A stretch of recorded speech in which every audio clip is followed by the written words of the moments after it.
drawing board. Are we relatively in focus here? Looking. I think we're relatively in focus here. I think this is acceptable levels of focus. Sweet. You're in focus. I'm in focus. You're in focus. That you make it sound inappropriate. You made it sound like a swear word. If we were in 5th grade, you'd be in some trouble. Plausible deniability. Yeah, this lizard licking.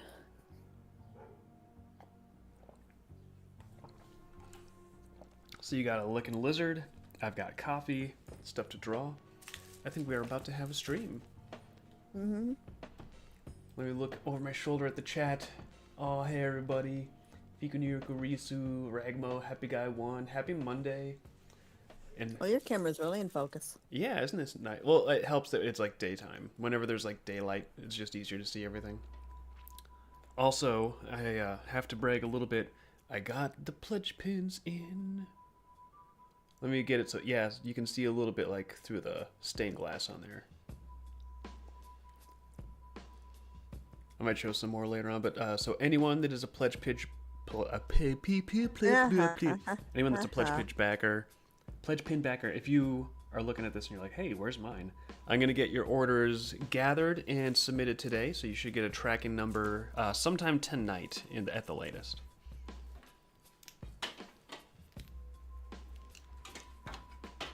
Alright, and I don't think there's actually not many straight line edges on here, so I can just kind of freehand this. Doing some more pencils for the Ascension tabletop roleplay book, because I like that sort of thing a lot. And yeah, Liz, let me know if there's any questions in chat or whatnot, and I'm just gonna get, gonna get drawn. We think that Sparkling Echo is high on sugar. It's high on something. I'm gonna drink caffeine until I embody that spirit, and it fuels all of my drawing.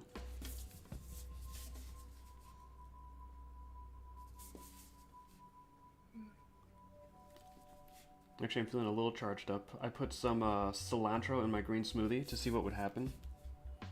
It tasted like cilantro. It was good. I hear they're doing the lawn mowing out there. Well, it's pretty nice weather out. I can't blame them. If you guys enjoy that lawn mowing background noise, you know, it's unique. It's almost like you're right there in the suburbs. The burbs.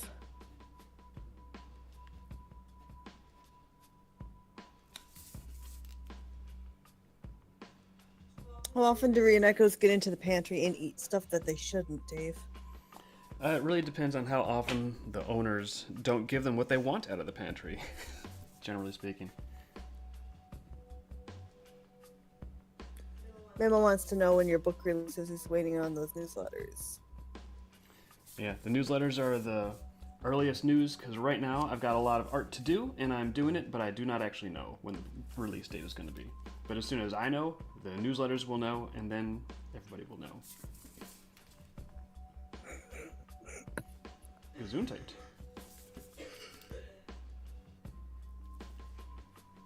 Can't help it. That's okay. I'll tell you, the very earliest book launch, of course, is going to be GarageBand, because that's coming up. I think we just need to review the marketing stuff, kick the tires on the campaign, and we are really, I think it's definitely going to launch this month. It's not going to be another month before it goes out.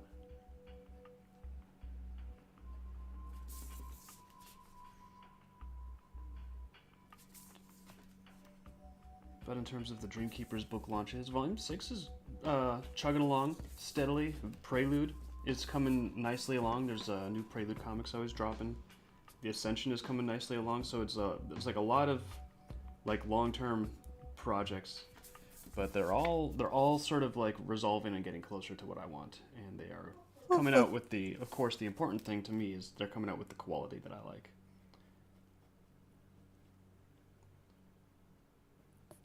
I want to put books out there where it's not just like, oh, it's new. Oh, now it's no longer new. Now nobody cares. I want it to be something where it can be chilling on your shelf, and anytime you want, you can just pull it down and still find like new things to enjoy and Yeah, I think that's the thing about something that's really got a lot of quality and substance to it is it'll stand the test of time and it'll keep you coming back, and that's the kind of stuff that I want to make.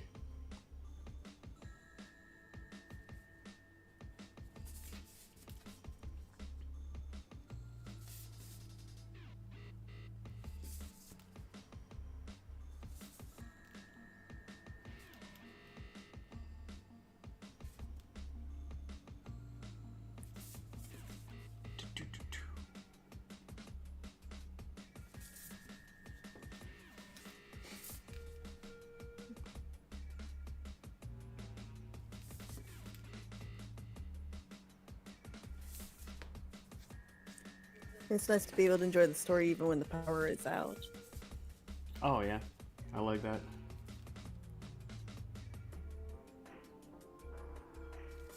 That is one of the things that I really like about books, honestly, is it's not like huge, and most of the time people always have their power, but there's something about the power being out, and it's like, oh, we have to get cozy, maybe get a candle or two out, and then ooh, a book. What? To live in the Yeah. colonial candle ages. It's what everybody wants. Everybody secretly doesn't want to have modern technology anymore. They're just like, oh, if only toilets didn't really flush. It's just a tube straight down to the moat. That's the life. You can bring your book in. Yeah. Bring the Alright, Kodas Gigax. There should be a part of the comic where the twins want to talk about something naughty, but there are too many kids around, so they switch to Spanish, like the English scene in the third Austin Powers movie. The English. I haven't seen the third Austin Powers movie in too long. I'm not getting the reference. We're gonna have to watch this You've again. been meaning to. You've been meaning to watch the other Austin Power movies. Yeah, it's on my list of things to like maybe do sometime, but it's not high enough. It's not high enough up on there to make it an imperative. I could hook you up.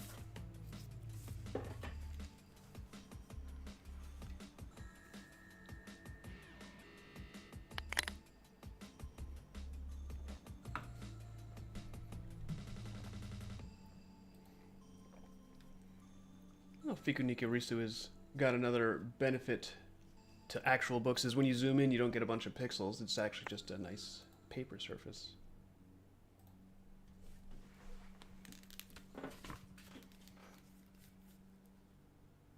You should show the other pins. I thought you were gonna show the one with the tails. Maybe I will. You should. You have them all there. Which is actually, man, most of it depends on print quality. Here, what are you doing?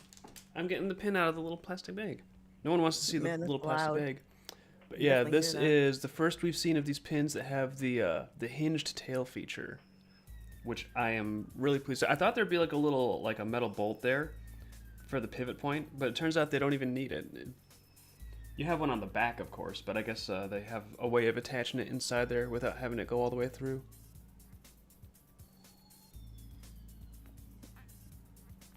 So that is fun. I really like the. We're definitely gonna do more pins with the characters having hinged tails or maybe hinged wings. I don't know. Having the parts be hinged, just You have to. I mean, I don't know what Degrath is gonna do. He's gonna be like really left out of it. it just kind of starts to inch the pins a little closer to being like little toys, like they're interactive. You know, it's fun. It is fun. I can attest to you that playing with the little hingy parts is a fun thing to do. So I'm gonna be making more of those for sure. Oh, have you verified whether or not the tail will work as an ornament hook? Have I verified if it'll work as an ornament hook? Actually, on this one, let's find out live on stream. You could probably just hang it off the pencil, and it's going a little sideways. What if it was like this? Yeah, it kind of works as an ornament hook, but she's not going to be standing perfectly straight because it wasn't really designed primarily with that in mind. The V1 might work as an ornament hook too. Oh, I know for sure the lovely pin will work as an ornament hook. Hold on. You're kind of off camera here. You put yourself on. I'll get it back on camera. All right, the love leaf pin, which is another like. I'm gonna grab a flashlight so you can see how cool it is. I need to take that plastic away from me. That is way too loud on my mic. Yeah, but sorry about the loud plastic. It's probably closer to the mic than me, but I love the stained glass on these pins. It's so freaking cool. But I believe this one was sort of designed so that it could be an ornament hook. Yeah, look at that. You can get a love leaf as an ornament hook. That'd totally work.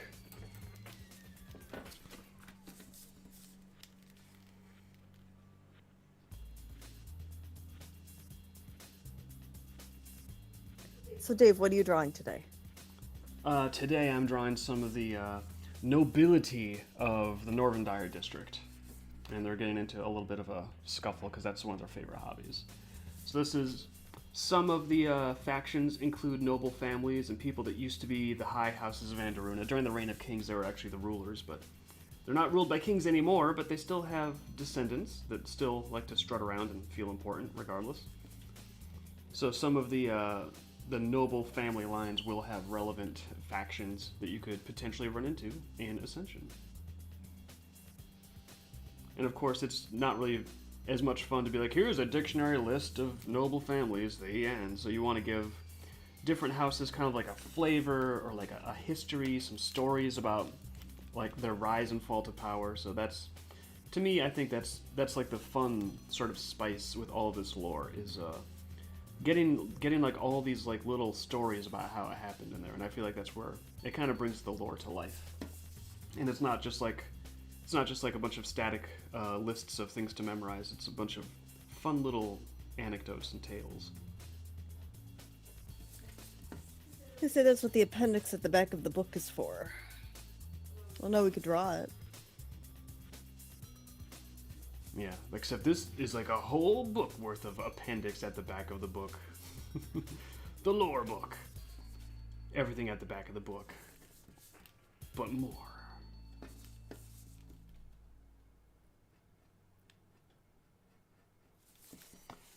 I'm actually trying to, we'll see how deep into it I go, but I'm also developing Arcus, that circular chess type of game that they have in the dream world. I'm trying to develop a board and rule set for that. So theoretically, if people wanted to, they'd actually be able to play this Anderuna board game that is so popular.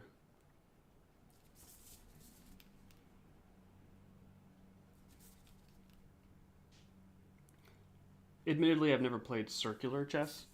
I sort of had this in mind. Actually, I had this in mind like as a high schooler. I thought it'd be kind of cool for one of my older story concepts that I never really rolled with. So I kind of want to take a lot of inspiration from chess, but I want to kind of have it be its own thing. So it's not just like, oh, you know, circular chess, that's a thing, and here it's also a thing here. So it's going to have a few little key differences that hopefully will make it interesting. Just Oh, just from my Mamo doesn't know what that is. I think Phil 98 spelled it pretty close. Arcus. yeah, Arcus. The issue with circular chess and circular chess boards is they just kind of wrap the board 64 squares around into a curve, so you know it's a circular board. But because there are no corners, it really changes some of the dynamics of the game. Like for one thing, I've heard it makes it way harder to mate the king, and the whole win condition is just mating the king. So it tends to make games drag on a little longer, and there's a reason why rectangular chess is a much more popular game, we'll say. But I have some thoughts about like the nature of the circular board that I don't think circular chess games really tap into, and I think it would make it a lot more intuitive and solve some of these balance issues. So that is so what in my off time, if I'm like, you know, cooking food or whatever, I'm sitting here trying to think about like, okay, how do you set up a circular Arcus board and what's going to make it kind of more interesting or hopefully more fun than just circular chess. And I've got some ideas. I want to try to have this be a nice, elegant game with very simple, you know, like chess. Chess is a very elegant game. Extremely simple, basic rules, yet it unfolds in a massive amount of complexity. And I would like that to be this. I would like this to have simple, elegant, easy to remember rules, but it just kind of expands into a very broad range of potential strategies, so that you can start to get not just into like learning the rules elements of gameplay, but into like learning the strategies and also trying to assess the psychology of your opponent, because I think that's where games really come to life. Is when you feel like you're contending with another person, not just trying to fumble with the rules.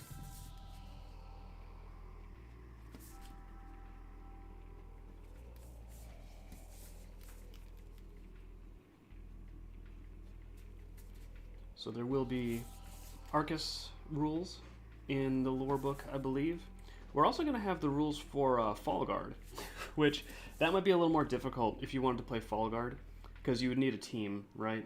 You need a team of people, you need a big field, you need to have some way of marking out the fall zones in the field. I wouldn't expect people to dig actual ditches, because that'd be dangerous. But you'd still need to put a lot of work into trying to recreate Fall Guard if you had that as a goal. What do you think of 3D chess from Star Wars or Star Trek, Dave? 3D chess from Star Trek. I'd be interested in trying to play it sometime, but I think that it starts to reach a certain amount of complexity where I think you need a Vulcan to play with you. yeah, well, for human level cognition, I feel like rectangular board chess is pretty much optimal because it gives you the ability to sort of comprehend all of the possible movement patterns of the pieces while still having a whole lot of unknowns in terms of what your opponent can do. And so it really kind of like dials you into dealing with the opponent's mind. Whereas with 3D chess, or like chess with like twice as many squares and 3 times as many pieces, stuff like that could be like fun for novelty's sake. But I feel like at that level, it's more like fumbling through a gigantic like Rubik's Cube, and then being like, oh, so I guess this is what happens. Oh, so I guess that's what happens. And so the gameplay, I think, would start to feel more like exploratory and random, rather than having any possibility of trying to develop coherent strategies and counter strategies. So it might be interesting, but I just it's really hard to beat chess in terms of an effective 1v1 game. Mamo translated the Ark when they played Arcus into Russian, and he was confused about it, so he threw a bunch of random chess words in there. That works. Whatever works. I think I actually have a picture of the board in Prelude, but I didn't actually take the time to develop all the little nitty-gritty rules yet, so it's possible that depiction of the board might be slightly non-canonical, or we could be like, oh no, that's the children's version, it's different, or if we want to be lame and cop out, do something like that. Don't be lame. Don't be lame. I might just be like, I admit it, I didn't develop Arcus fully before depicting it. I'm a bad creator. What are you gonna do about it?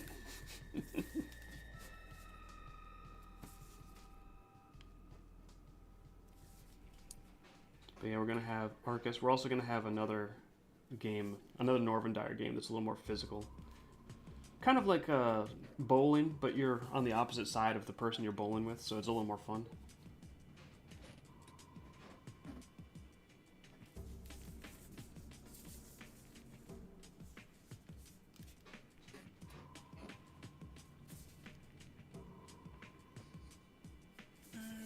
I'm missing a lizard. I wiped her face down because she had dried liver on her head. Oh, that's always fun. She probably had dried liver on her head on purpose. Did you think about that? Yeah, she didn't like that though. She was very unhappy with being cleaned. So now Chomps is on the lam. Oh, yeah, she's missing. Well, it's a small place. She's got to be somewhere close by. I don't know. I didn't see her appear on your camera, so I just don't know where she is. No, she wouldn't be like up. She's not going to be on my drawing board. That's the last place she goes willingly. Whoa. I mean, I didn't see her walk by on camera. I honestly don't know where she is. You guys keep your eyes peeled. If you see a lizard like strolling by in the background, A large dragon of chaos. Yeah, let us know in the chat because Liz is on the hunt. Liz is on the prowl for missing lizards. I gotta figure out where that animal is. Oh. Fudge. Oh, whatever.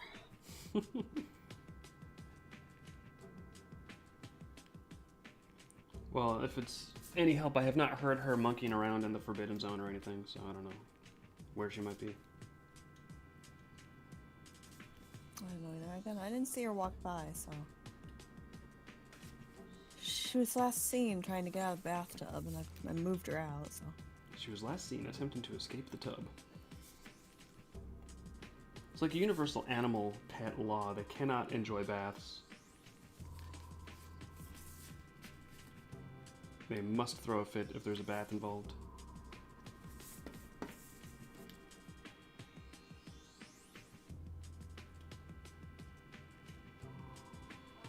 To answer the YouTube chat, dreamkeepers don't dream because otherwise they would be dreamkeepers for themselves. So I'm not sure they'd be able to find each other in the same, us and them in the same dream, because that's not really what we're doing. Yeah, when they sleep, we just have them sleeping. Like, they can daydream and, like, imagine things.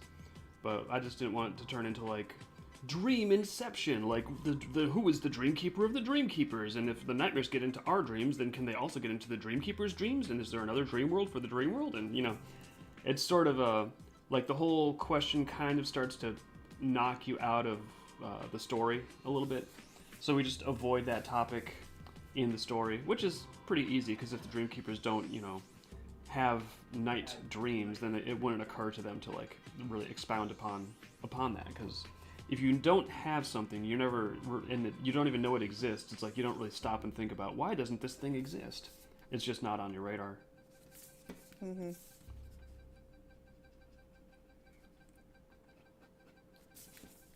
So it works out. Like, if people do fan fiction and stuff, I'm obviously not going to be kicking their door and be like, that's not how it works in the official canonical, blah, blah, because it's like, it's fan fiction. It doesn't have to be the official canonical anything. Let them have fun. But if you're wondering, why don't you talk about the Dreamkeepers dreaming in your story ever? That is the official thought process. You're gonna call it the U.S. Marshals to find that fugitive Tegu? I didn't hear her go under the couch. Yeah, she has not opened the door, so she's not outside. I don't think she could open the door. I hope she can't open the door. That'd be a little Jurassic Park moment.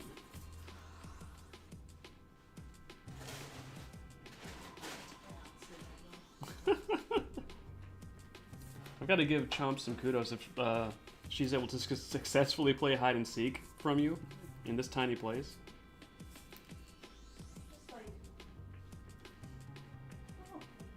Chomp's 1, Liz 0. I feel like if she went under the couch, I'd hear that. Yeah, she likes to be really loud if there's a crink in paper. She likes to crunch it up and feel important.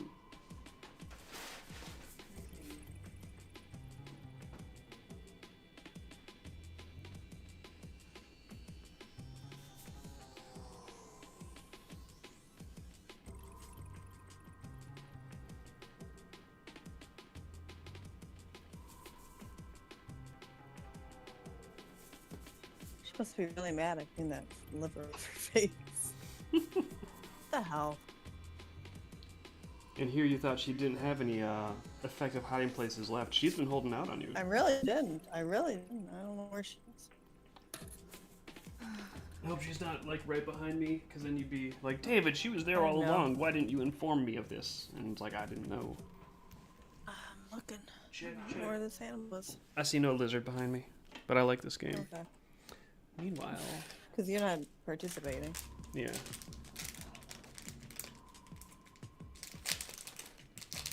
Are you playing again? I hear that plastic. I can take that away from you. No, don't. It's very loud. I It's just very loud, want to show people the wisp pin. Okay. Another stained glass pin.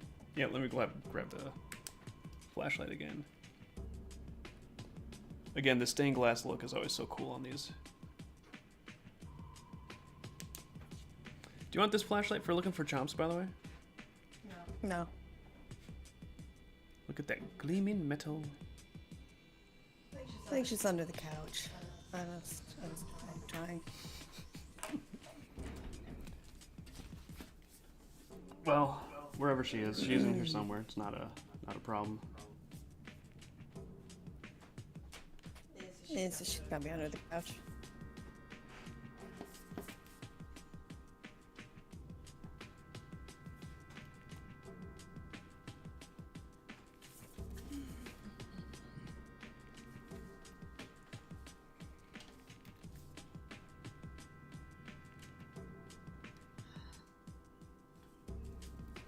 You think the crinkling will draw her out? No. She's gonna be like, wait, if someone else is having fun? Someone else is having fun crinkling paper?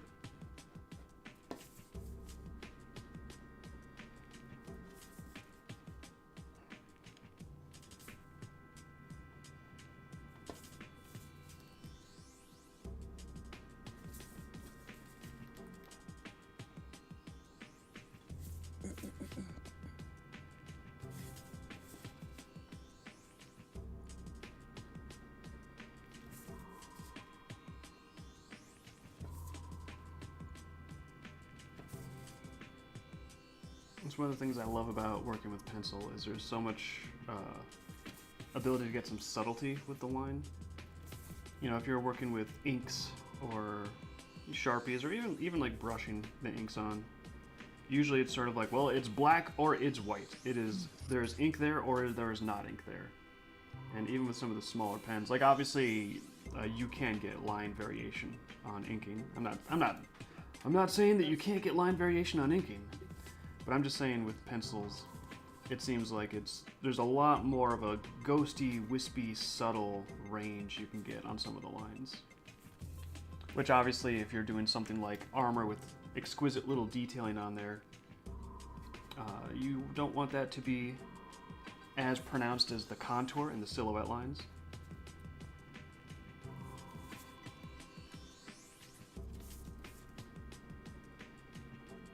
So, just reason number 37 why David really likes pencils. Yep.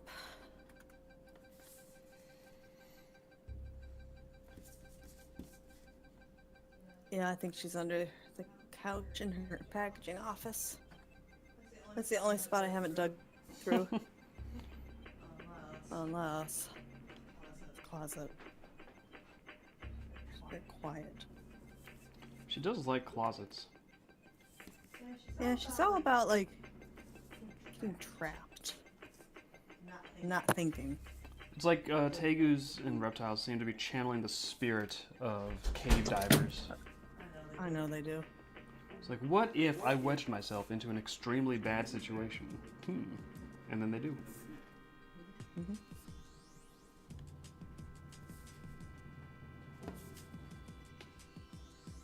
Yeah, I've determined she must be under the couch because that's the only spot I haven't checked. Because it'll get a lot of crinkling going. Also, I just have to pull all the crinkling out to see her. So I guess that's just what we did today.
I think they're saying that your drawing looks lovely.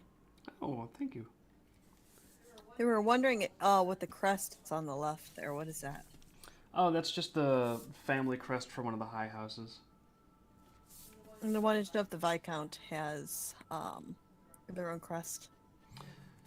They got like the Androna political office symbols, But Viscount Kala, he doesn't come from a high house noble lineage. He's just kind of a guy that was wealthy enough to run for office. So he doesn't actually have like an established family crest or anything.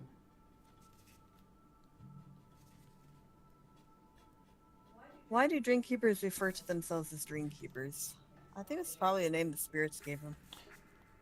I don't know. I mean, why do we refer to ourselves as humans? I'm sure there's some etymology buried back there somewhere, but I don't know what it is. So I think with Dreamkeepers it'd be much the same way, where that's just the word that they've always used, and they don't really think about it too much anymore. But if you asked a scholar about it, they could probably yak your ear off about for about 3 hours. When you've gotten a little more drawing mammal wants, close up of that for playing with.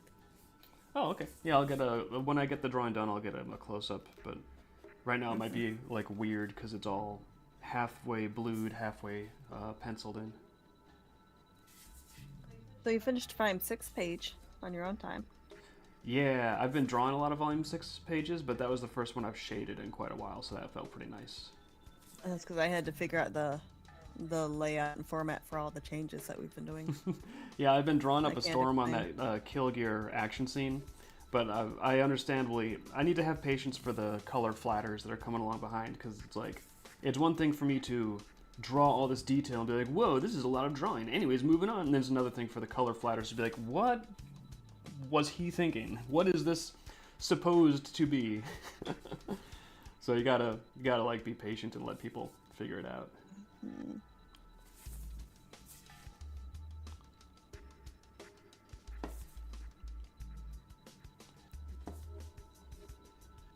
Sort of on the topic of color blocking, but I discovered a new tool. Well, not new, new to me in Clip Studio lately. What is it? What is it even called? Let me look over here. It's so new, I don't know what it's called. It's not just the fill tool. It is enclose and fill.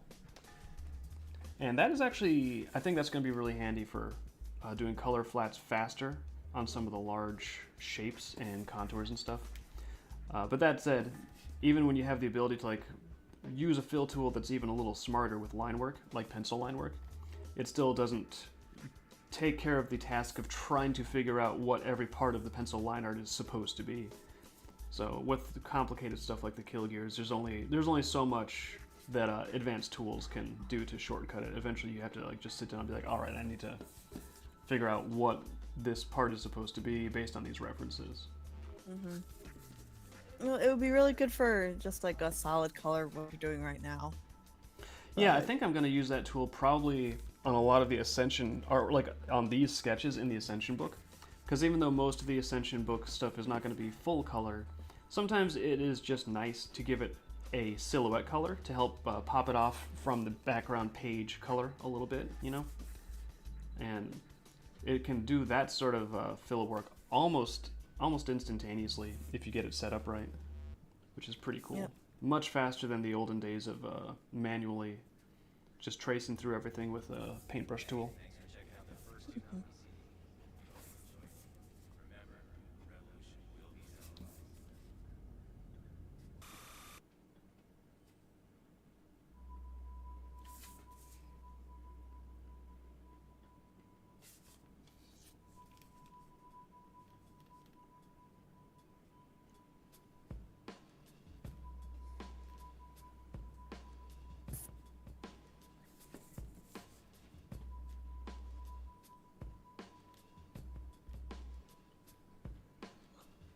Well, I've got some time. I might as well go into the couch and pull her out. You're gonna pull the Tegu out of the couch? Or at least find her. Good luck and Godspeed. Yeah. I feel like it's a Muppet Baby style adventure. Like, Piggy, we have to go under the couch. I think that was an episode. Under the couch, or into the closet. I know there was one that was actually kind of scary and a little... I don't remember it very well, but I remember being really into it as a kid. Like, that was one of the coolest episodes, is that spooky one. There she is. Oh, did you locate the fugitive? There, acid strikes. The mystery has been solved. Hey. You're in trouble. This guy's got a Gambison under his armor. Look at that.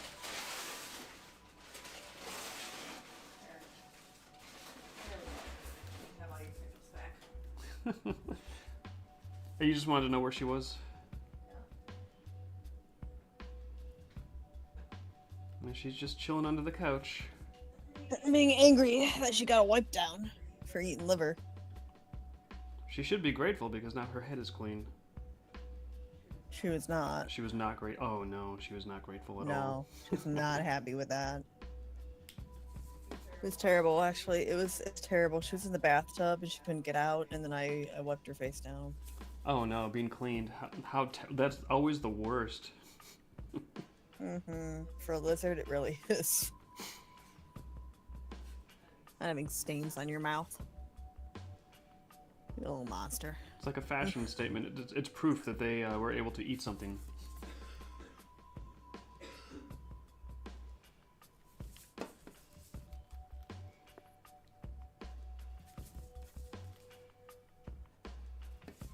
Oh, speaking of proof, I have not been reading closely, but I guess there's files from the government about aliens that have been released, and there's something in there about a cat girl being documented, an alien cat girl. Well, that's the thing is she popped up like in Nevada, and we don't know if she's from space. She might just be from like Burning Man. Yeah, or it might just something. be one of those normal like terrestrial cat girls that we're also familiar with. But if anyone in the chat like has more details about this cat girl situation, like I wonder if it's the sort of thing, because anytime there's like government files released, the files might include like, yeah, we had anonymous people making claims that Godzilla was real, so we're just logging that, and then when the files get released, it's like, yep, here's that anonymous claim that Godzilla was real, and here's the transcription of that claim. And then the clickbait people will be like, look, the government file confirms Godzilla was real, it's right here. And it's like, no, it's just a log of what some crackpot was telling the government, and they have to keep track of it, I guess. So there's always like that, like, well, is this actually like a, quote, government, like, report, or is it just like they're like, well, someone called and said this, so here's the transcription, and it's saved in our report. So I'm just wondering, like, is the cat girl thing... You know what you need to draw when they vote for it. Yeah, I just need to know, like, when they vote for government cat girl in the fan art, I just need to know, like, if it's... Am I drawing, like, a legit... Do I need to have, like, reference? Is this realistic? Or is this just, like, some guy at an army base was watching too much anime, and he's like, you know what? I'm bored. There's no real cat girls being reported, so I'm gonna report on a fantasy one. I like the idea that the guy on the left here is like, I should have your crown. And the guy's like, it's my crown. I stole it. This guy's come up with reasons why he should have that crown. Oh, you're not very far off. Really? Yeah, these are two specific noble houses, actually, and they get into it quite a bit. Your crown is too fancy for you. That should have been my crown. Well, they were each best friends of, their ancestors, I should say, were each best friends of Day Raider. So after the Day Raider lineage ran into problems during the last War of Powers. We'll just say ran into problems. It's kind of graphic. But after the Day Raider lineage was out, then it's like, okay, well then who's the new royal lineage in Norvendire? And these guys were each, each the best friend of Day Raider, so... Well, it's a classic argument over who should have the biggest hat, and that is very often very important. Yeah. There's also these, like, big, fluffy, fur-lined capes you always see kings wearing. Kind of want one of those. I don't know where you'd get one. You'd have to go to Spirit of Halloween. Maybe I could go to Joann Fabrics and make one. There isn't a Joann Fabrics anymore. What? Remember? Like, in existence? No, they went bankrupt, remember? I do not remember this. I guess it wasn't important to me at the time because I wasn't planning to make myself a royal cloak. Well, yeah, I was trying to decide if I should make the pilgrimage to Toledo to buy all the stuff, and I was like, I'm too lazy. So so Joann Fabrics is just like totally gone. Mm-hmm. Then where do all the like weird hobby moms buy all their fabrics? What? What? Online. It's online. No joke. It's all on the internet. Yeah. Fursuiters have to buy online now. Were they all which going is a to shame. Joann's before? Well, I mean, Joann's didn't have the best selection, but it was a better deal than paying for all that shipping. And the nice thing was you could get like a quarter of a strip and everything without, again, you have to buy the full yard online. And you can't see what you get very well. I've also got to say, like, maybe this is not an issue for all the wine moms that know their fabrics memorized. But for me, like, I kind of want to know how it feels. I kind of want to, like, see, like, oh, is this, like, silky or satiny or...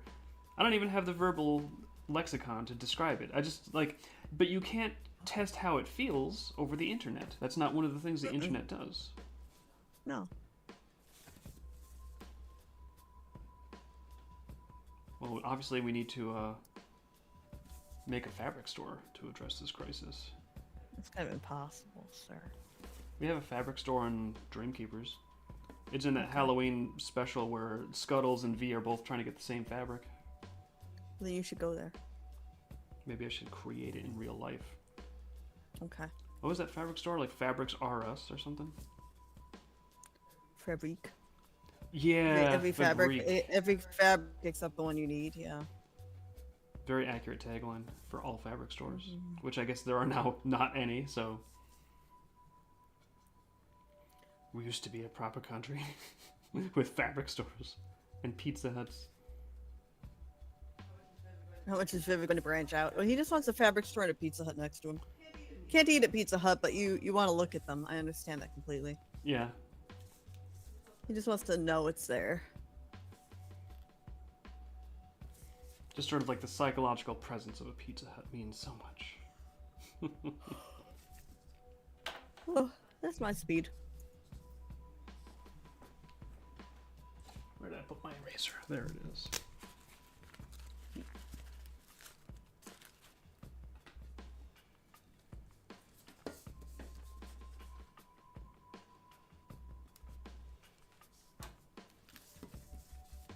My hat does look really stupid. What, the crown? It looks like a really dumb ornament. I'm glad you're not making me color that. Stupid. Well, I think you mean to say very royal, regal. Well, that's what the guy on the left is like. That crown looks stupid. I want it.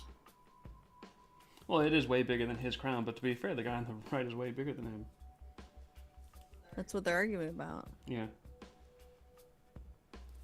It's okay, they have fun. They love the shit. I hope you make me color it. Furiosa's not yet. You can make me color that? I mean, more than just a solid block. I do want to color some of the sketches, but this to me would not be high in the running.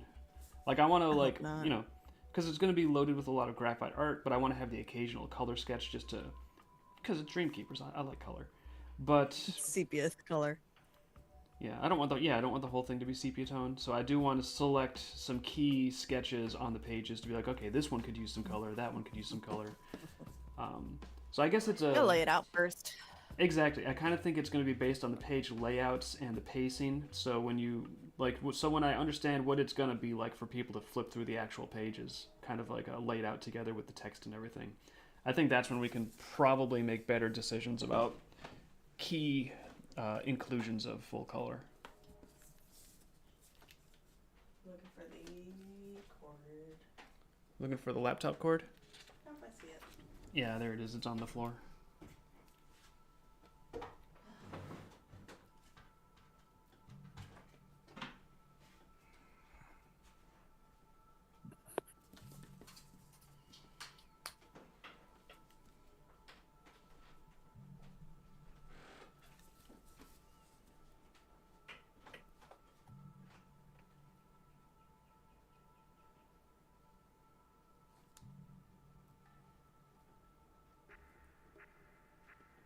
In local news, the robins are being mean to the squirrels. I have not seen the squirrels in a while. I think they drove them out. Yeah, seriously, they keep on beating up on them every time. Now, when the squirrels are up there on the porch with me, I can defend them because the robins won't mess with me. I can literally, physically defend them from the robins. But the problem is they do not stay on the porch. They run off down the sidewalk, and at that point, the robins are just swoop right after them, and it's like game over. They're going to be pecking them and bothering them until they're like a block away. They dive bomb them like 2 houses down. They hunt those squirrels. Yeah, which is totally unfair because the squirrels, they are not there for your chicks. No one is after your stupid ugly babies. They are there for the free walnuts. But try explaining that to a robin. You can't. You really can't. I've been yelling at them. Have you been giving them what for? I've been threatening them. Threats. Have those threats been effective? Have the robins altered their Well, behavior? they hear it. They look at me. They don't like it. But they continue to harass the squirrels. Like, they're at least comfortable enough with me that they'll, like, when I'm reading out there, they'll go ahead and, like, fly up to the nest and feed the babies next to me. You know, YouTube is saying that Hobby Lobby has fabric. Hobby Lobby does have fabric.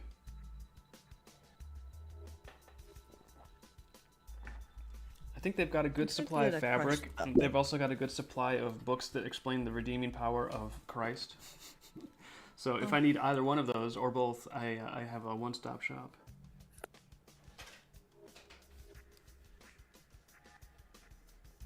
Pretty sure they have Christmas in July, too.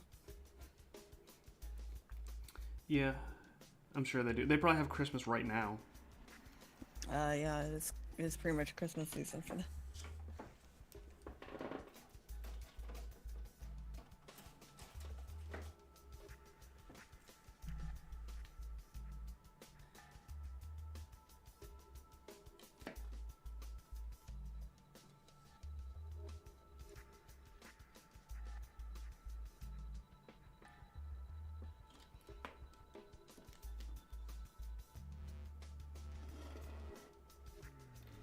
I'm surprised nobody spotted her on camera when she walked in there.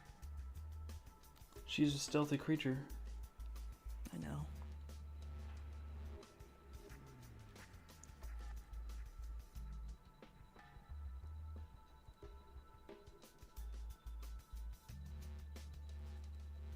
Oh yeah, check the internet for fabrics. Yeah, we know, but he likes to be able to like feel the fabric and like the weight of it. Like an old timer. Truth revealed, I just want to go in there and mess with fabrics. I know you do. I'm not even a customer. I just go in there and be like, nice fabric you have here. And I just like start sniffing everything until they're like, you know what, we're just gonna go out of business rather than deal with you. That's the better option. And then they did. We could exist, or we could just not exist and never have to see David Lilly ever again. And I guess they made their choice. You don't like going there anyway. It's too far for you. I'm the only one who would drive 20 minutes to Joann Fabrics. They have some good stuff in the Halloween though. They had really cool, because that's the thing about Hobby Lobby, you guys, is Hobby Lobby, if you weren't aware, very explicitly Christian organization. Good for them, whatever. But when it comes time to the Halloween era of things, they have the most boring stuff. There's nothing Halloween. No jack-o'-lanterns, no skeletons, no bats, no witches. Oh, they can't have witches because they take it very seriously. So the only thing they have is just like a stalk of corn or some generic autumn. It's like, I need ghosts and goblins and spooks, and Hobby Lobby does not provide any of those items, any of those crucial survival-based items. Joann Fabrics had some pretty good Halloween stuff, but then I guess God decided to wreck it. Okay, well, Scrooge McDuck threw all the bolts and reams and fabric and then just leave. I'm like Scrooge McDuck, but instead of a vault full of gold coins that I dive in, it's just like little ghost statuettes. You hurt yourself. Little Halloween things, skeletons and spooks and all that fun. Yeah, everything is harvest themed because it's designed for the women who like orange leaves, corn, hay. Yeah. But not anything Halloween, because that's distasteful to them. Or it doesn't sell, I'm not sure. Yeah, there's no room on the Live, Laugh, Love banner for spook. They don't spook. Spook. Live, laugh, spook. It's obviously made for the rich white women who don't have children and think Halloween is distasteful.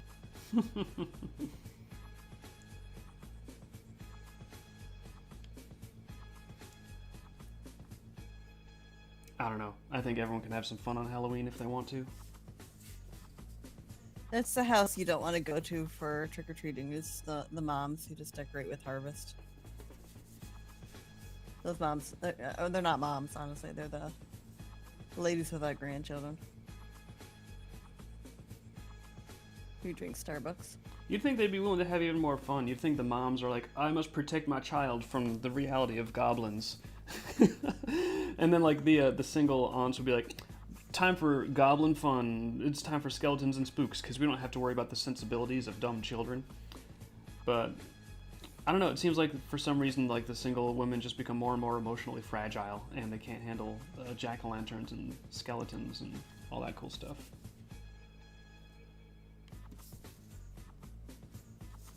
I think the pumpkin spice fuels them. Well, the pumpkin spice should fuel everyone. It's delicious. You make your own at home, don't you? I do, and I was thinking about rebelling and making myself pumpkin spice coffee during the spring because I have powers. I can be unstoppable. Yeah, he actually makes pumpkin spice at home here with real spices. I can go my own way. Go your own way.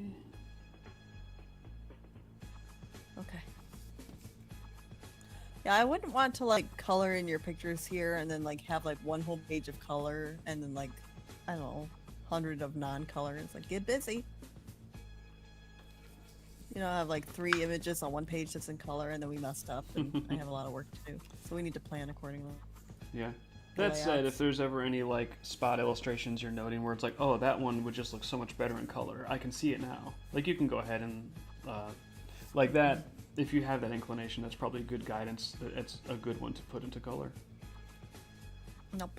I'm gonna wait. Okay. I'm gonna wait and see what you want.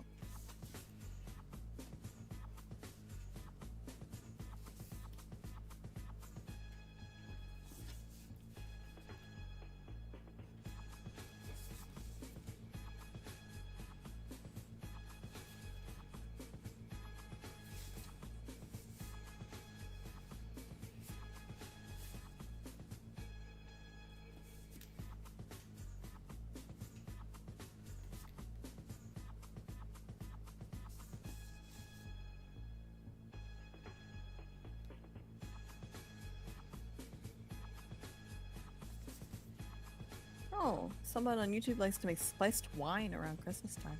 Oh, that sounds good. I've never had spiced wine.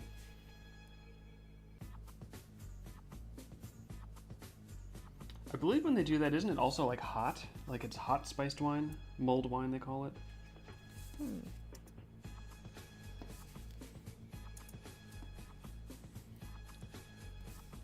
Does sound good.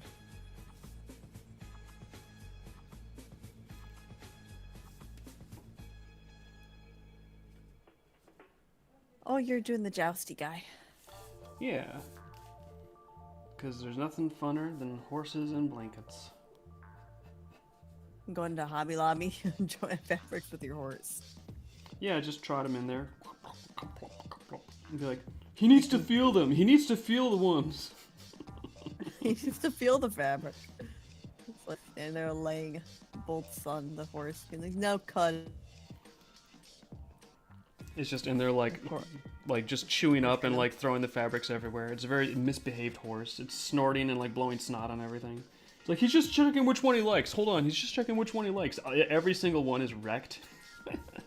or the classic, he's never done that before. Yeah. No, as soon as a clerk comes up, it's like, excuse me, sir, you're gonna have to take your horse out. That's when the horse just like hauls off, gigantic back karate horse kick. She like smashes through 37 displays and 15 aisles. There's just like a cashier shaped like a Looney Tunes silhouette in the row of shelving. That's when you bust out, oh my gosh, he's never done this. He's never done this before. He's never done this. And the person just runs away. And it's like, when they say that, you know, it has done this before. That's how you know. That's the it's one like, thing. Oh, you had that line ready. The one thing you know for certain, if they're like, he's never done this. He's never done this. This that he's done. He's never done it. It's like, yeah, he has. And of course, then if you wait like 5 minutes, they're like, he never did it. He never did it. That's what's coming up next. Yeah, that's what's coming up next. Is They like, deny that what are you even talking about? I don't understand. Like, are you making things up now? My horse kicking you to form a shattered silhouette through 15 aisles of merchandise. That doesn't sound familiar. I think I would remember that. Just gaslight the hell out of you. Yeah. No, it's a very well-behaved horse. He typically doesn't kick people through 15 aisles of merchandise, like 3 tops. So you must be fabricating this. Fabricating in the fabric store. Yeah. He's a good horse, says Mammo. Yeah. No, he's a good horse. He wouldn't do that.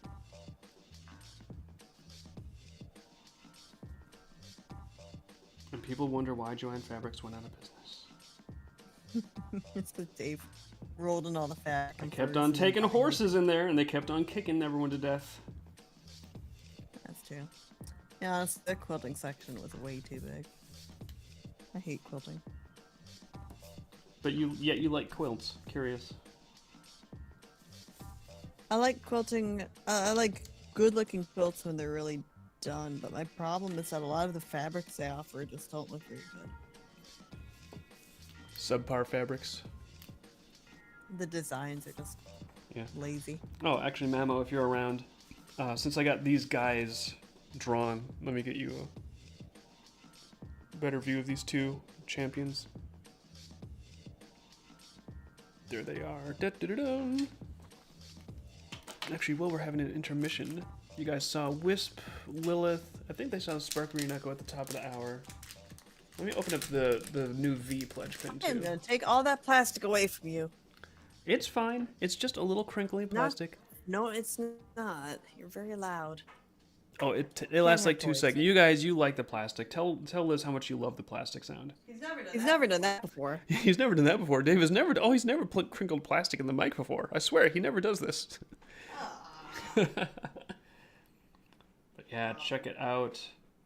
Little truck symbol back there. A little bit of tail swinging action. Man, I really like the hinged tails. This is so cool. We will definitely be featuring this on more pledge pins. I like the techniques, the hinged tails, the stained glass fills. So again, if you are like, oh, I'm not aware, how do you get these pins? If you're at the pledge pin tier on our Patreon, there's one design for every month.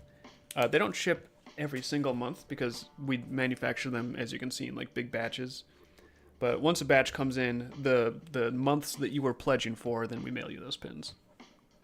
And if you are in the pledge tier and you're like, give them to me now, they will be coming your way pretty soon. I'm gonna be, after I get off stream today, that's gonna be my main task, is gathering the pledge pin orders. In fact, if you are a pledge pin backer, check your email, make sure you have checked out with the checkout link, because that's how we know, what address to send them to and all that jazz. So make sure you've checked out. I'm going to be gathering the orders today and then sending them to the fulfillment center, so they'll be on the way pretty soon. Oh, apparently, the spiced wine was a recipe on Tasting History, which we've talked about. Oh, cool. These cartons of malt cider spice mixes.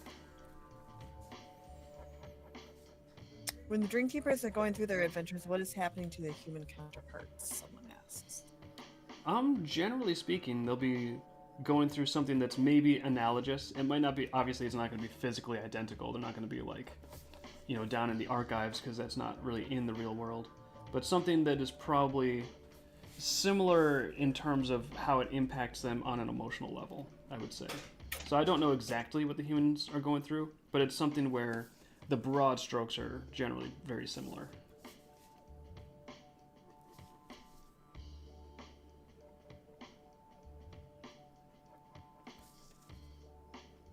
Get our little guy on his little Manukale mount here.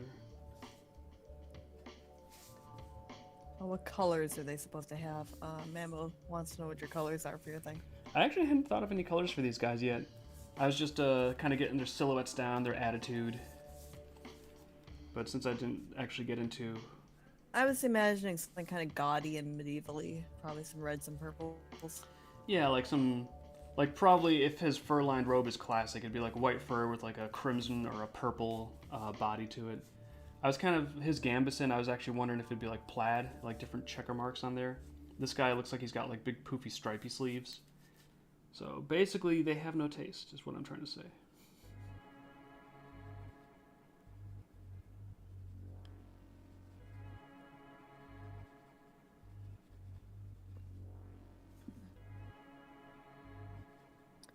It's definitely the Mantical that went into Joanne Fabrics and ruined everything.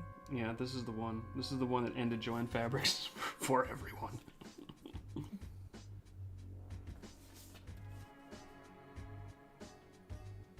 I suppose now with AI, if I wanted to, I could see what it's like to have a Joanne Fabrics clerk horse kicked through 15 aisles of merchandise.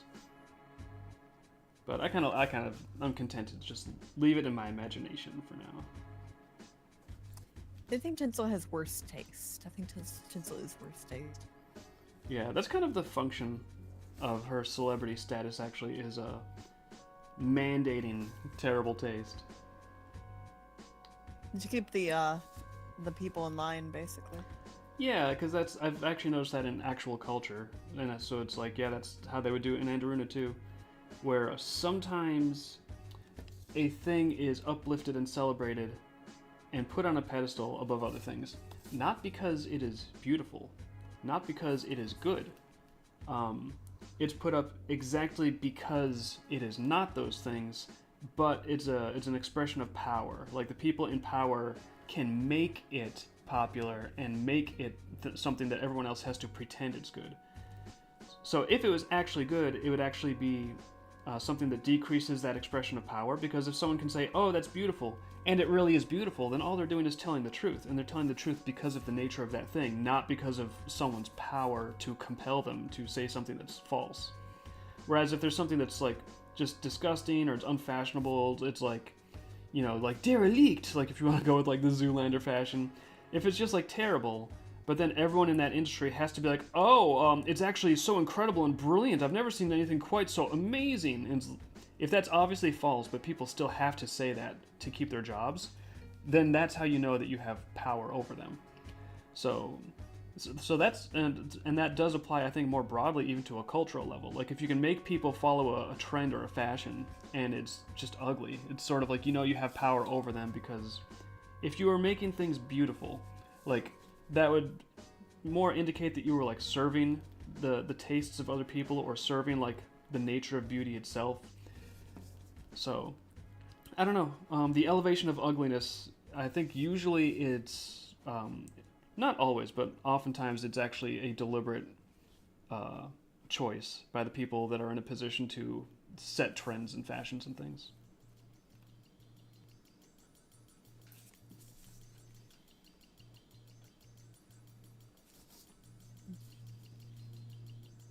And that's why Dave did not like Devil Wears Prada.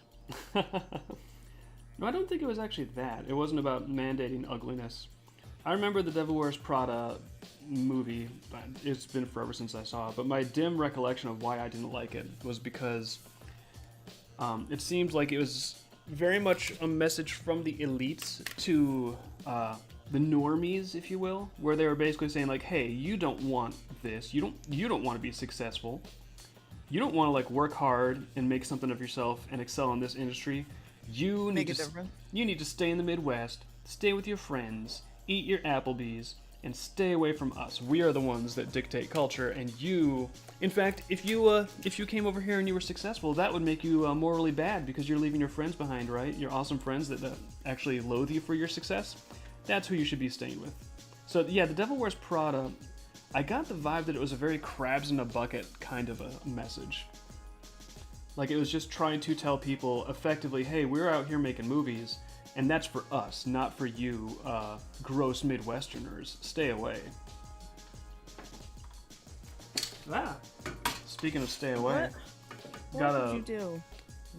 Knocking my camera over because I got a lizard emergency here. What, really? It's not like an emergency. She's just over here snuffling around in my stuff.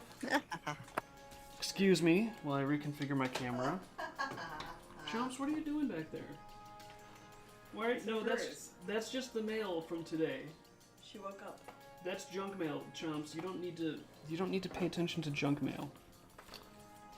By the way, I know where Chomps is. Evidently you do. Yeah. Chomps is gonna sit on all your papers. Chomps is gonna sit on all my papers. Why is Chomps able to sit on my papers?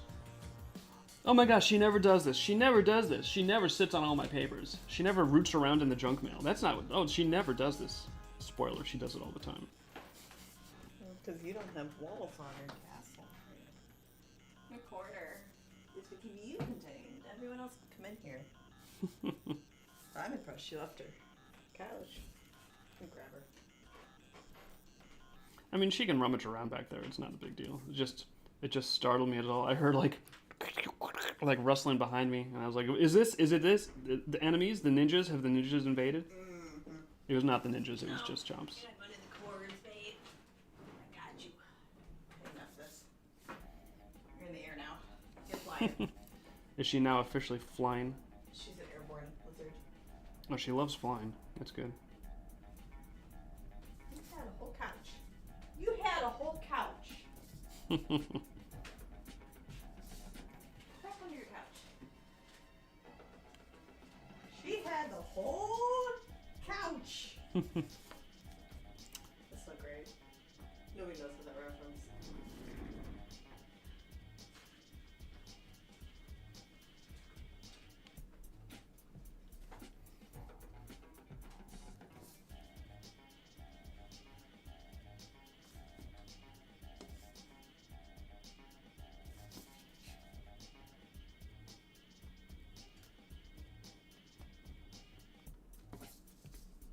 Get his little stirrup there.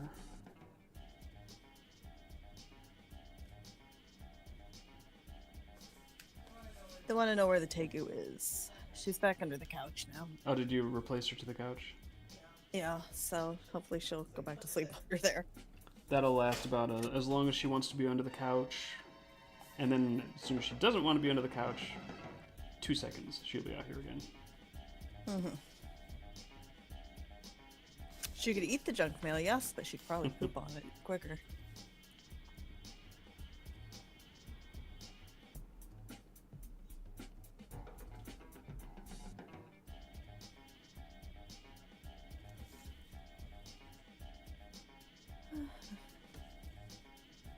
I like the idea of a joust horse like that, just like jousting through crowds of people.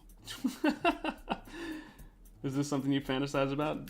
Horses jousting? I'm fantasizing about kicking cashiers. Yours is like going through Mardi Gras crowds, apparently. Medieval terrorism. Yeah.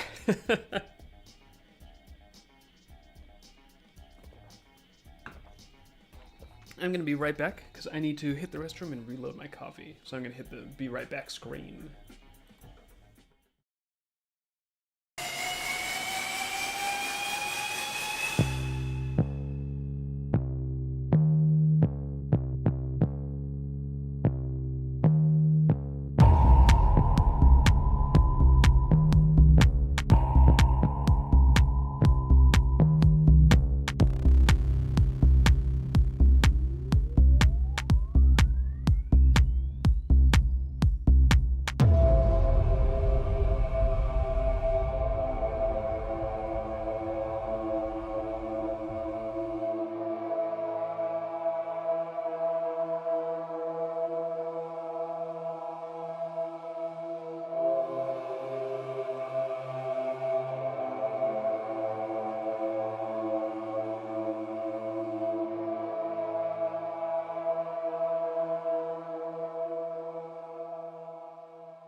back to the drawing board. I have returned with more coffee. But Liz said there was some stuff Mamo made. Let me check that out. Bring that up on stream. Yeah, it's got like crazy painting on there. Oh wow, yeah, let me... Where's that button? Web browser. There we go. That's awesome. Man, I can't believe how well it captured the poses of those. It's like perfect. Nice. Thank you, Mamo. That's really fun. Dave, did you purposely put the guide coin logo on the side of the shield? The guy's armor? Yeah. Okay, because I spotted it in Mamo's drawing. I was like, ooh. Yeah, it's actually deliberate. It's because it's not just a symbol on the guide coins. It's also, you know, one of the symbols of the Sacrare religion. So, so they have some of that religious iconography on there, especially their nobles. Back in the day, they were more religious. The guy on the left is doing like your mom jokes. The guy on the right is taking it personally. Mamo says it's getting better. It's like, I gotta admit that painterly style looks really nice. Yeah, that looks like what I'd expect to see out of like a lot of old school like Warhammer concept art painting type of stuff. It looks like a D&D and roleplay style painting in books. It's cool stuff. Let me just kick the camera a little bit on my way back to Again? the That drawing wasn't even a board. lizard. That was you. Oh, he never does this. I'm sorry, he's kicking the camera. He never does this.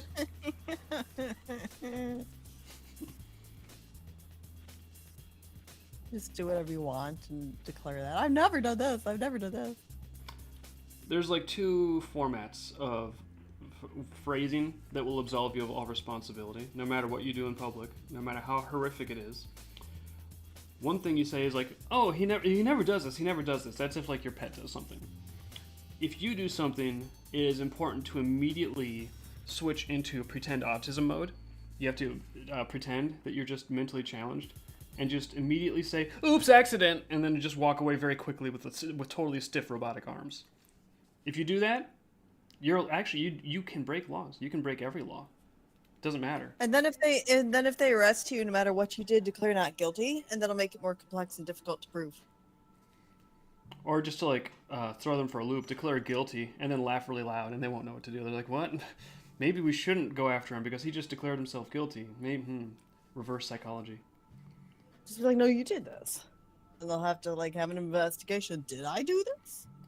Yeah, it'd be like, "Nope, I'm rubber, you're glue, it bounced off me. Haha, stuck to you." And then the judge will have to be like, "We have to evaluate whether or not this crime did in fact bounce off and stick to the arresting officers."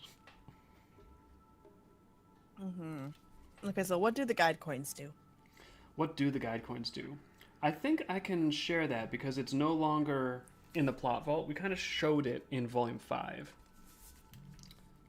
So, and they even talked about it a little bit in Volume 5.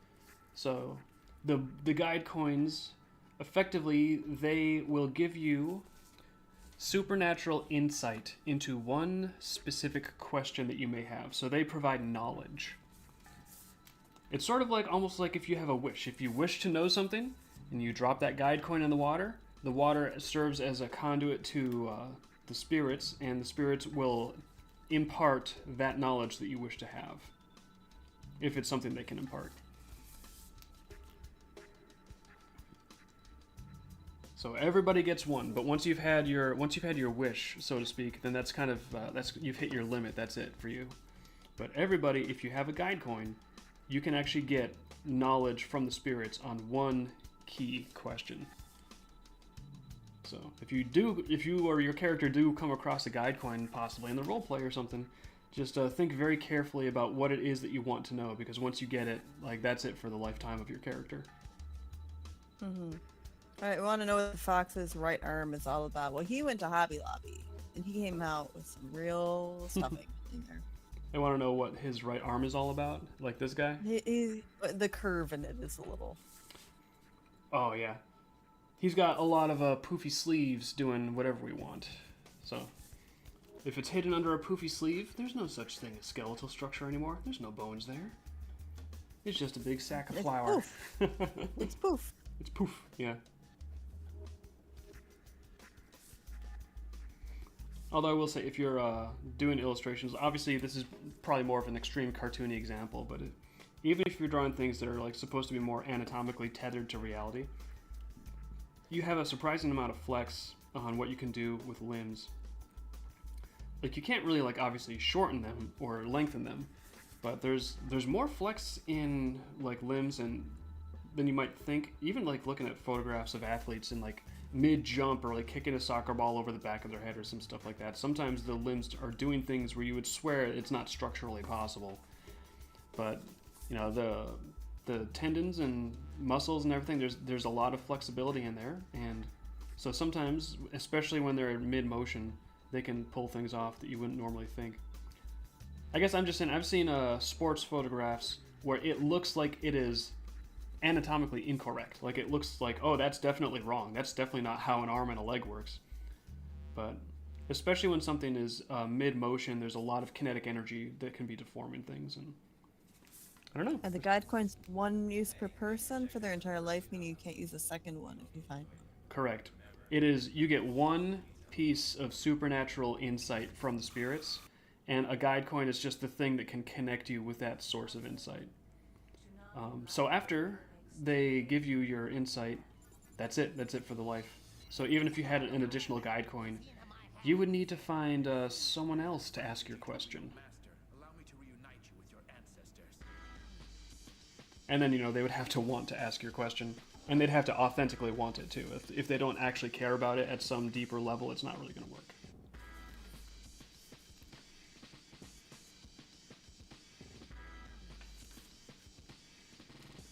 So I guess that's a little more detail than you get out of Volume 5, but you can still see the basic contours of the functionality in Volume 5. In addition, they're actually talking about, I think it might be Volume 4 that they're discussing guide coins and mantic insight. And that's why they have a need for an expedition.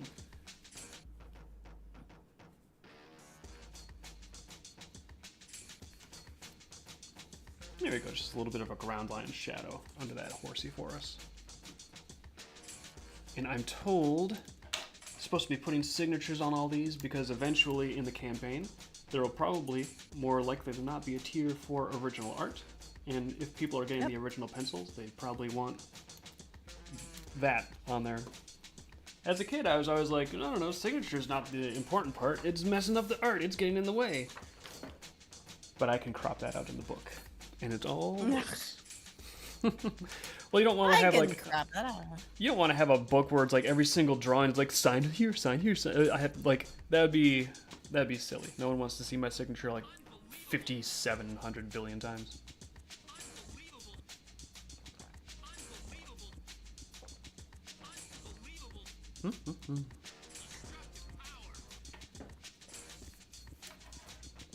All right, and we've got a nice illustration of a fog storm here. This guy is just tying things down on his porch, hoping they don't get dragged away by the fog storm. All kinds of fun. Oh, okay. There's a question. All right, you explained that you have to actually want to know the answer for the coin to work. If you don't care, will it still count as your one question? If you have apathy, it just won't work. So your request is not being fulfilled. There's no spiritual connection at your core that wants to know it. So it won't count as your one question, but you also won't be getting any kind of supernatural insight. So it's just a null. So I guess it's like, where are my socks? Well, if you really want to know where your socks are, that might be it. That might be it for you. That's how you mess up your little brother as you trick him. But let's say it's like, listen, my wife lost her keys. Would you please tell me where my wife's keys are? If you don't actually want to know the answer to that question, then it's just nothing's going to happen.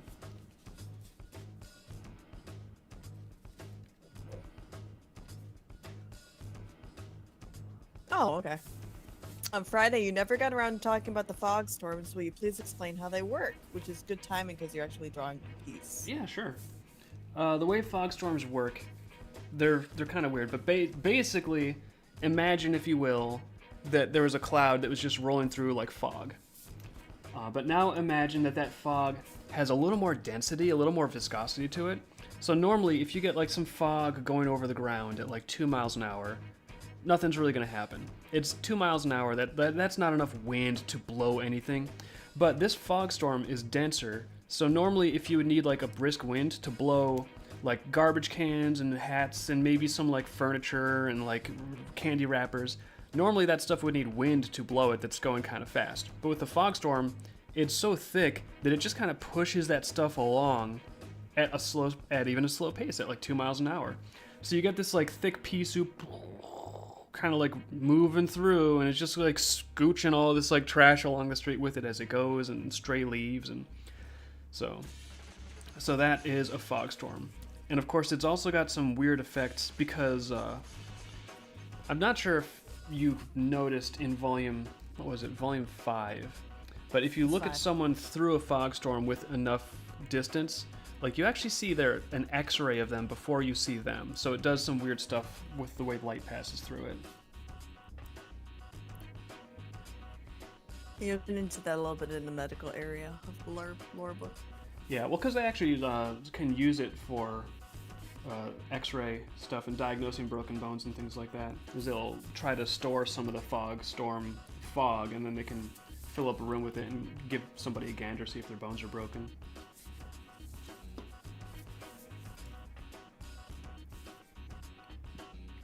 So yeah, fog storm is basically a slow-moving wall of thick fog that can actually just like slowly push things around.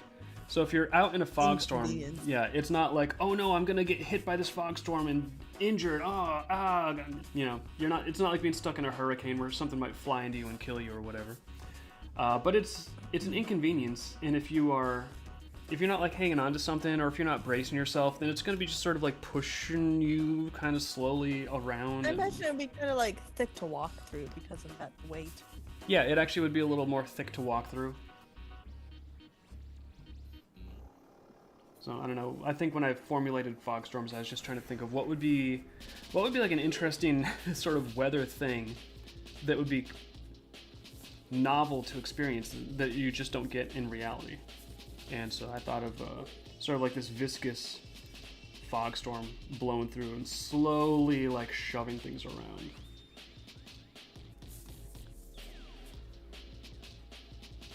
It's like V's power in slow motion. Kind of, yeah, because V can create vortices. But so the fog storm isn't usually like a vortex. It's just a directional kind of wind. It usually goes from west to east, pushes things out over the ocean. It's like a super version of the scrubbing bubbles. Yeah. A little less of a bleachy smell. It'd be interesting if I don't know, does it have it looks like it would have an odor. I don't know, what do you think? I hadn't thought about that odor, but that is a good question, actually. That's a really good tactile detail. It really looks like it would be like an acidic sour, kind of like vinegar smell, but I just don't know. I don't want it to be like a gross smell. I want it to be sort of... No, I know. Sort of like a troublesome weather phenomenon, but also... Maybe there's like, maybe it's almost got, like, if anything, I would consider like a minty fresh smell. I don't know. Maybe like a morning dew. It tastes like Mountain Dew. Yeah, like refreshing. Like, what would a condensed cloud smell like? I feel like it might smell good.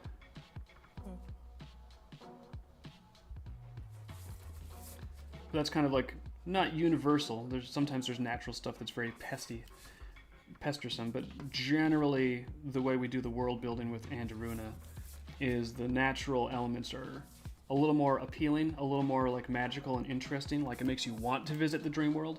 And then it's the the people that make these silly sort of political structures and rules that are sort of like, oh, that's sort of like a dystopia.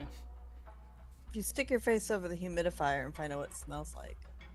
Yeah, exactly.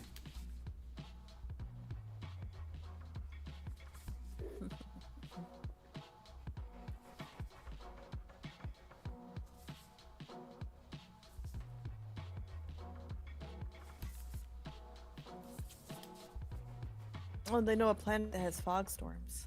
Oh, cool. What planet is it? forget. I don't know. They might tell us. Planet Apparently, X. scientists have discovered a planet that smells like piss. So. Oh yeah, they're always discovering planets that smell like piss. Apparently, there are a dime a dozen.